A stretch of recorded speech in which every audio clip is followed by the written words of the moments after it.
श्रीयुत विजयजी वानखेडे सामाजिक कार्यकर्ते, चंदन भाऊ महाजन आपल्याला सुद्धा विनंती आहे, कृपया मंचावर यायचंय। सोबतच ज्ञानेश्वर माणिक पाटील, गणेश रामकृष्ण पाटील, मिलिंद बाबूराव पाटील, सर्वांना विनंती असेल की आपण जळगाव नगरी, मला वाटतं आपल्याला एकत्र येणं गरजेचं आहे। ज्या वेळेला एक समाज सर्व एकत्र येतो त्यावेळेला राष्ट्राचा आणि समाजाची उन्नती होते। म्हणून मला वाटतं आपण सर्वजण छत्रपती शिवाजी महाराजांनी जसं 12 बलुदार बरोबर घेतले त्या विचाराने मला वाटतं आपलं समाज राज्य तयार करण्यासाठी आपण सर्वजण प्रयत्नशील आहोत।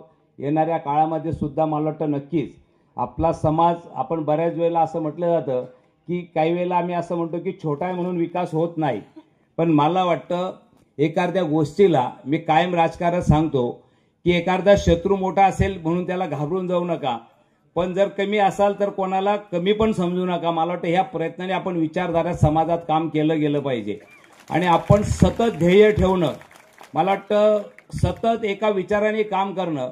तुम्ही ज्या वेळेला संघर्ष करता त्यावेळेला यश येतं, अपयश येतं, पण समाजाची जिद्द मला वाटतं आपण सोडता कामा नाही की या समाजासाठी मला काहीतरी करायचंय आणि या समाजासाठी मला वाटतं तुम्ही आपण कदाचित काम करत असताना सर्वांच्या मनासारखं होत नसतं।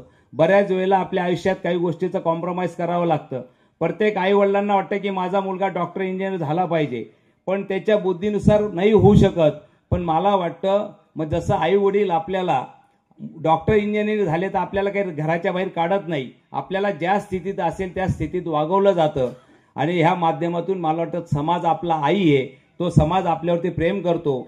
मी नक्कीच एक उदाहरण देऊन सांगेल, आमच्या महाराज बसले त्यांच्याच वाणीतून कधी कधी चांगलं